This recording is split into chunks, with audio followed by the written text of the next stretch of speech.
ये यहूदी थे, कभी हिटलर ने इनका बैंड बजाया था, आज ये लोग इस उस पे उतरे हुए हैं कि ये चाहते हैं कि मुसलमान कंट्री खत्म होते हो। भाई साहब, आप खामा चौधराहट करने वाले कौन होते हो? आपको इस चीज़ से क्या लेना देना? परमाणु बम तो और लोगों ने भी बनाया, इजराइल की हिम्मत है तो कहीं भी ट्रेन को आपने परमाणु बम क्यों बनाया जी? अच्छा, पिटने वाला मुस्लिम है या पिटने वाली मुस्लिम कंट्री है तो बस बस बस बस, जो पीट रहा है वो उसके साथ खड़े हैं।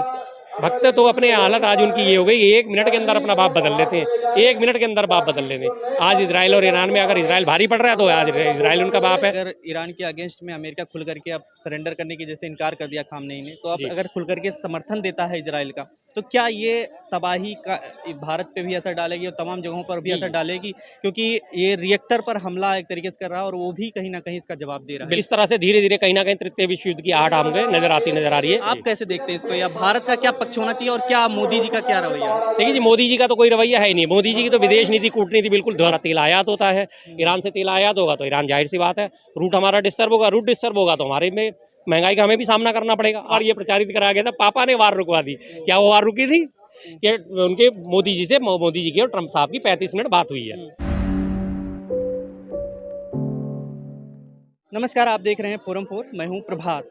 इस वक्त विश्व में युद्ध छिड़ा हुआ है चारों तरफ। आप देख सकते हैं जिस तरीके से पहले भारत और पाकिस्तान के बीच, उसके बाद ट्रंप का मध्यस्थता जैसा कि वो कह रहे हैं और मोदी जी बार बार मना कर रहे हैं, और अब इजराइल और ईरान के बीच जो युद्ध चल रहा है उसमें इजराइल लगातार ईरान पर अटैक कर रहा, तो ईरान भी उसके जवाबी कार्रवाई में जवाब दे रहा है लगातार। और अभी जैसा कि खबर आ रही है कि ईरान के एटमी रिएक्टर पर इजराइल ने हमला किया, उसके एवज में ईरान ने इजरायली स्टॉक एक्सचेंज और अस्पताल को उड़ा दिया। तमाम लोगों की मौत हो रही है और ये कहीं ना कहीं ईरान के जो सुप्रीम लीडर हैं उनको कहीं ना कहीं उनकी सत्ता को चुनौती दी जा रही है इजराइल की तरफ से। और वहीं पर ट्रंप जो है ये कह रहे हैं सरेंडर कर देना चाहिए खामनेई को, जो ईरान के सुप्रीम लीडर हैं। कैसे देखते हैं शर्मा जी आप इस पूरे मुद्दे को, जो युद्ध चल रहा है हर तरफ, ये विश्व युद्ध छिड़ा हुआ है, और ट्रंप अमेरिका का जिस तरीके से भूमिका होनी चाहिए या भारत का, उसको लेकर के क्या कुछ कहेंगे? देखिए जी, अमेरिका की भूमिका तो इसमें पूरी तरह व्यापारी की है।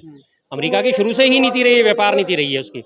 वो तो चाहता है पूरे देश में, पूरे विश्व में कहीं ना कहीं युद्ध भड़कते रहे और वो अपने हथियार बेचता रहे। इजराइल को उसने काफ़ी हथियार बेचे हैं, और साथ साथ वो ईरान को भी हथियार बेचता है। इंडिया को हथियार बेचता है तो साथ साथ पाकिस्तान को भी बेचता है। उसका सिर्फ एक ही काम है, हथियारों के निर्यात से ही उसे सबसे ज़्यादा कमाई होती है, और वो इसी चीज़ को चाहता है कि कहीं ना कहीं युद्ध छिड़ता रहे, मेरे हथियार बिकते रहे, मेरी जो है अर्थव्यवस्था बढ़ती रहे। उसके अलावा उसका कहीं किसी चीज़ में कोई रोल नहीं होता। और आज ये ईरान और इजराइल के बीच में जो वार हो रही है वो सीधा सीधा एक यहूदियों के और मुसलमानों के बीच की वार को देखा जा रहा है इस तरह से। तो वो चीज़ जो है, युद्ध कहीं भी हो, किसी भी किस्म से, आम आदमी के लिए वो हमेशा नुकसानदेह ही होता है। लोगों की ईगो जो है इसमें आपस में टकराती है, लेकिन आम आदमी इसमें हमेशा नुकसान उठाता है। आम जनता का इसमें कोई कसूर नहीं होता, आम जनता इसमें हमेशा पिसके ही रह जाती है। तो मैं तो नहीं चाहता कि पूरे विश्व में कहीं भी युद्ध हो, कहीं भी किसी तरह, हर जगह शांति स्थापित होनी चाहिए। लेकिन कई बार नेता लोग अपनी ईगो में आके इस तरह से मामले को आगे बढ़ा देते हैं और उनसे पीछे हटने को तैयार नहीं होते हैं। अल्टीमेटली होता क्या है, आम जनता ही इन चीज़ों को भुगतती है, आम जनता को भी परेशानी उठानी पड़ती है। नहीं, कुछ लोग जो भारत में हैं वो एक तरीके से इसको मुस्लिम एंगल से ही देखते जी, हैं जी, मैं कि हाँ। ईरान में मुस्लिम ज़्यादा जी। है आबादी, इस तरीके से चीज़ों को जी। आप कैसे देखते हैं इसको, या भारत का क्या पक्ष होना चाहिए और क्या मोदी जी का क्या रवैया है? देखिए जी, मोदी जी का तो कोई रवैया है ही नहीं। मोदी जी की तो विदेश नीति कूटनीति बिल्कुल ध्वस्त है। मोदी जी की विदेश नीति के नाम पे आप कोई भी उनकी एक उपलब्धि दिखा दीजिए, कहीं आपको नजर नहीं आएंगी। अभी हमारा भारत और पाकिस्तान का युद्ध छिड़ा था, कौन सा देश हमारे साथ खड़ा हुआ? खुल के हमारे साथ एक भी देश नहीं आया। लोगों ने कहा हाँ हाँ हम आतंकवाद के खिलाफ हैं, हम आतंकवाद का समर्थन नहीं करेंगे, हम आतंकवाद के खिलाफ हैं, लेकिन किसी ने ये नहीं कहा कि हम भारत के साथ हैं और पाकिस्तान के खिलाफ हैं।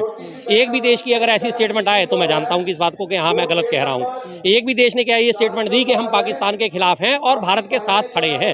अगर पाकिस्तान ने दोबारा ऐसी हरकत करी तो हम पाकिस्तान को छोड़कर भारत का साथ देंगे नहीं। उन्होंने सबने यही कहा कि हम आतंकवाद के खिलाफ हैं। आतंकवाद के खिलाफ तो सारी दुनिया ही है। आतंकवाद के खिलाफ तो जो खुद आतंकवादी है वो भी कह देते हैं फ्रंट पे आगे, जब मीडिया में आते हैं हम आतंकवाद के खिलाफ हैं। हम तो सिर्फ अपनी आवाज़ उठा रहे हैं, लेकिन हम आतंकवाद के खिलाफ हैं। तो इसमें कहाँ है?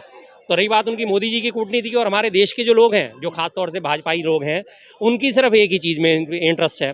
इजराइल और ईरान के युद्ध में वो इजराइल का सपोर्ट इसलिए कर रहे हैं क्योंकि सामने जो मुल्क है वो ईरान मुसलमानों का मुल्क है। इससे पहले फिलिस्तीन की बात थी, जबकि इसी भाजपा के पार्टी के प्रधानमंत्री अटल बिहारी वाजपेयी जी भी फिलिस्तीन का समर्थन करते थे। वो फिलिस्तीन को अपना दोस्त मानते थे, लेकिन आज फिलिस्तीन को भी वो दोस्त नहीं मान रहे, आज ईरान को भी दोस्त नहीं मान रहे। क्यों? क्योंकि वहाँ पे दोनों जगह मुस्लिम कंट्री है। इस देश में जो है लोगों के दिमाग में हिंदू मुस्लिम इस कदर भर दिया गया है कि कहीं भी कोई सिर्फ एक मुस्लिम एंगल दिखना चाहिए और सारे भाजपाई जो है टूट के पड़ते हैं। अरे मुस्लिम है तो बस अब तो विरोध करना करना है, मुस्लिम है तो विरोध करना है, इसके अलावा उन्हें कोई लेना देना नहीं। क्या इसका फायदा होगा, क्या इसका नुकसान होगा, क्या इसके प्रभाव पड़ेंगे, क्या इसके दूरगामी प्रभाव पड़ेंगे, क्या भारत की नीति पर प्रभाव पड़ेगा, उन्हें कोई लेना देना नहीं। उन्हें सिर्फ ये दिखना चाहिए अच्छा पिटने वाला मुस्लिम है या पिटने वाली मुस्लिम कंट्री है तो बस बस बस बस जो पीट रहा है वो उसके साथ खड़े हैं। भक्त तो अपने हालत आज उनकी ये हो गई, 1 मिनट के अंदर अपना बाप बदल लेते हैं, 1 मिनट के अंदर बाप बदल लेते हैं। आज इजराइल और ईरान में अगर इजराइल भारी पड़ रहा है तो आज इजराइल उनका बाप है, कल को इजराइल पिटना शुरू हो जाएगा, कोई दूसरी कंट्री आ जाएगी तो उसे अपना बाप बना लेंगे। इतने मैं तो ऐसे शब्दों का इस्तेमाल करना नहीं चाहता, लेकिन मजबूरी में ऐसे शब्दों का इस्तेमाल करना पड़ जाता है। लेकिन ये जवाब देते हैं ना कि इस तरीके से जब होता है तो हिजबुल्लाह जैसे हैं उन्होंने ट्वीट किया, मतलब बात कही है कि ये करोड़ों मुसलमानों का अपमान है, एक तरीके से खामनेई को सरेंडर करने की बात कहना है या इसके खिलाफ बोलना, तो कैसे देखते हैं? तो सरेंडर करने के लिए अगर आप चाहते हैं वास्तव में शांति स्थापित हो तो दोनों देशों को बोलिए ना, एक देश को क्यों बोल रहे हैं? किस बात की? आपका ईरान और वहाँ पे दोनों में दूरी इतनी है, दोनों की सरफेस भी नहीं मिले हुए ईरान और इजराइल के, तो हवा में हवा युद्ध चल रहा है लगातार, तो क्यों चल रहा है? किन ईगो की वजह से चल रहा है? बुलाइए, यूएनओ किस लिए स्थापित है? यूएन काउंसिल की बैठक बुलाइए, उनमें लोगों को बुलाइए, वहाँ दोनों नेताओं को बुलाइए, बताइए भाई किस बात पे परेशानी है, किस बात पे दिक्कत है, और अगर आप वास्तव में ताकतवर हैं तो उन दोनों में सुलह मशवरा करा के और उसके बाद वो युद्ध रुकवाइए। लेकिन नहीं, ऐसा नहीं होगा। वो चाहता ही है, अमेरिका की खासियत है कि बढ़ता रहे, काम होता रहे, मेरा व्यापार चलता रहे, जैसे भारत और पाकिस्तान में उसने बोला है व्यापार। अभी उसने हमारे भारत और पाकिस्तान के लिए उसने 14वीं बार उसने बोला है कि मैंने सीज फायर करवाया और व्यापार का हवाला देके करवाया। तो इजराइल क्यों हमला कर रहा है ईरान पे? मुसलमान कंट्री, सीधी सी बात है, और इसके अलावा कुछ नहीं है, क्योंकि उन्होंने पीछे से उसको फिलिस्तीन को समर्थन देना शुरू करा था, तो जाहिर सी बात है कभी ये यहूदी थे, कभी हिटलर ने इनका बैंड बजाया था, आज ये लोग उस पर उतरे हुए हैं कि ये चाहते हैं कि मुसलमान कंट्री खत्म हो। कहा जा रहा है कि परमाणु बम बना रहा है और वो परमाणु बम तो और लोगों ने भी बनाया। परमाणु बम बना रहा है तो इजराइल के आज पूरे विश्व का ठेकेदार हो गया कि तू रोकेगा कि कौन बना रहा है, कौन नहीं बना रहा, कौन बना रहा है, कौन। परमाणु या प्रसार संधि जो है उसमें जो देश शामिल है वो इस चीज़ को डिसाइड करेंगे। आप कौन होते हो भाई साहब? आप खामा चौधराहट करने वाले कौन होते हो?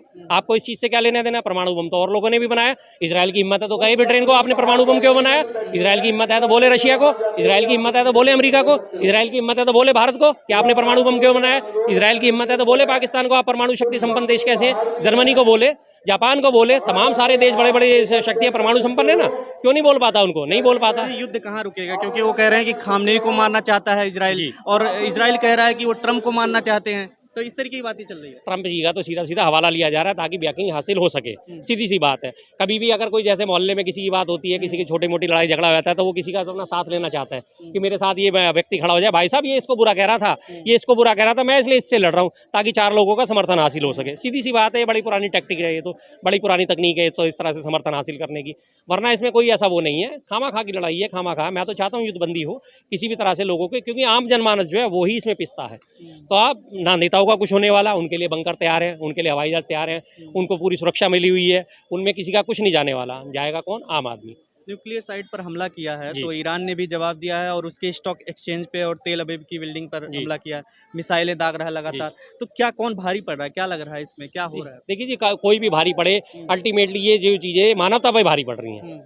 मैं इसमें किसी भी पक्ष में नहीं हूँ कि इजराइल भारी पड़ रहा है, ईरान भारी पड़ रहा है, या ईरान भारी पड़ेगा तो मुझे खुशी होगी, या इजराइल भारी पड़ेगा तो मुझे खुशी होगी।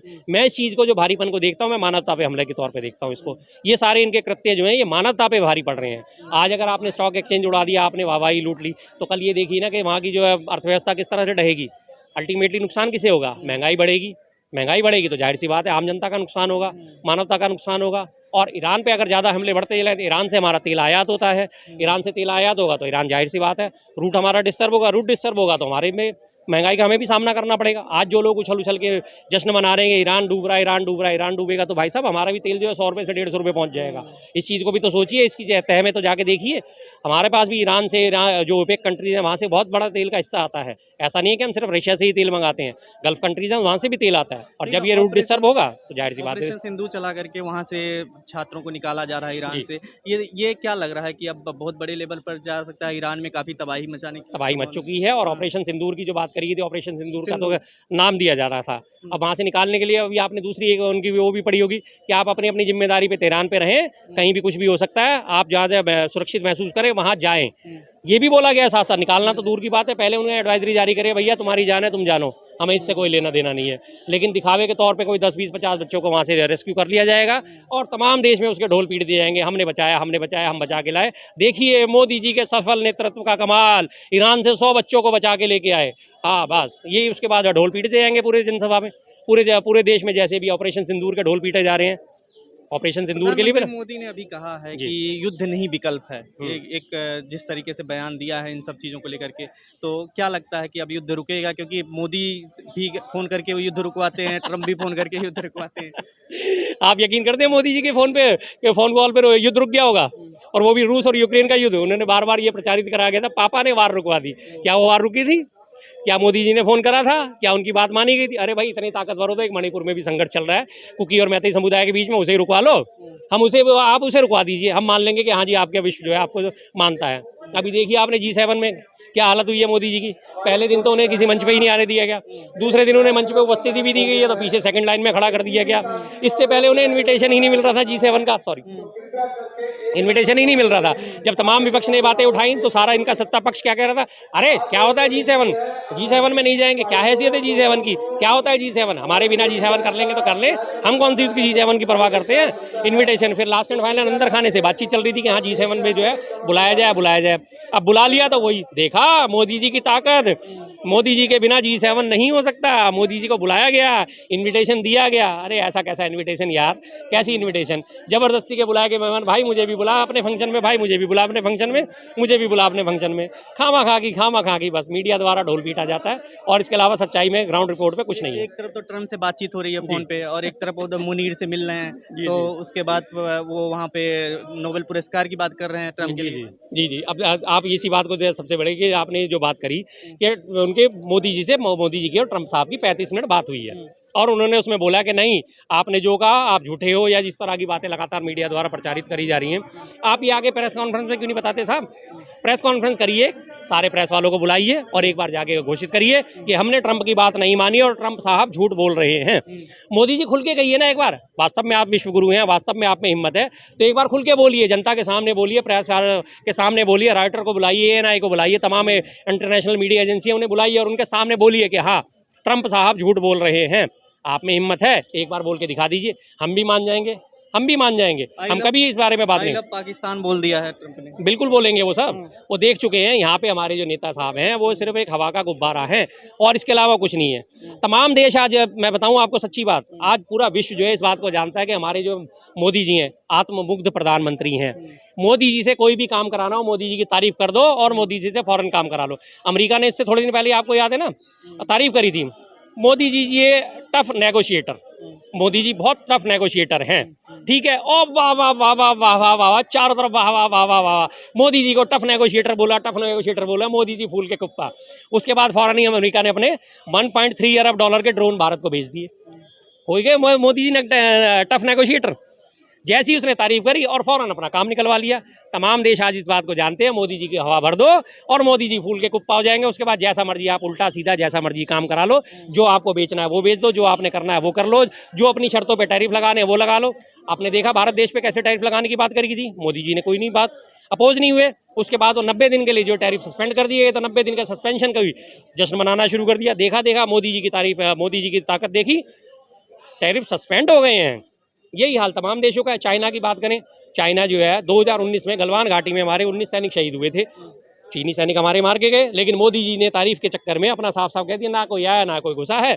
चाइना ने उस चीज़ को पकड़ लिया 2019 के बाद से। अब जाके 2025 में जाके जब हमने तमाम मंचों पे आवाज़ उठाई थी कि हमारी जो है कैलाश मानसरोवर की यात्रा खोलो, इस साल जाके खुली है। उससे पहले चीन हमारे नागालैंड में, मेघालय में और अरुणाचल प्रदेश में घुस के तमाम गाँव बना चुका है। लेह लद्दाख में 4600 स्क्वायर किलोमीटर ज़मीन कब्जा कर चुका है। लेकिन यहाँ वालों ने जब ऑलरेडी कह दिया ना कोई आया ना कोई घुसा है, चीन ने इस बात को पकड़ लिया कि भाई अब तो कुछ भी करे जाओ, इन्होंने तो हमें क्लीन चिट ही देनी है। पकड़ लिया उसने इस बात को, छुट्टी। अंतिम सवाल ये है कि ईरान और इजराइल से शुरू हुआ था कि ईरान का अगर ईरान के अगेंस्ट में अमेरिका खुल करके अब सरेंडर करने की जैसे इनकार कर दिया खामनेई ने, तो अब अगर खुल करके समर्थन देता है इजराइल का, तो क्या ये तबाही का भारत पे भी असर डालेगी और तमाम जगहों पर भी असर डालेगी? क्योंकि ये रिएक्टर पर हमला एक तरीके से कर रहा है और वो भी कहीं ना कहीं इसका जवाब दे रहा है। बिल्कुल बिल्कुल, देखिए सिर्फ भारत पे ही नहीं, तमाम देशों पे इसका असर पड़ेगा। आज की डेज में जो कहते हैं ना, world is a global village कहा जाता है, जिस हिसाब से, तो वास्तव में वही है, हर देश एक दूसरे के साथ जुड़ा हुआ है, हर देश की कनेक्टिविटी दूसरे देश के साथ है, कोई आयात पे निर्भर है, कोई निर्यात पे निर्भर है, कहीं ना कहीं करेंसीज पे निर्भर है, हर चीज़ पे, आवागमन पे, इन सब चीज़ों पे हर देश एक दूसरे पे निर्भर है। आज की देश में डेट में कोई एक देश ऐसा नहीं कह सकता कि मैं हूँ, मुझे किसी का सहायता नहीं चाहिए या मुझे किसी की साथ नहीं चाहिए।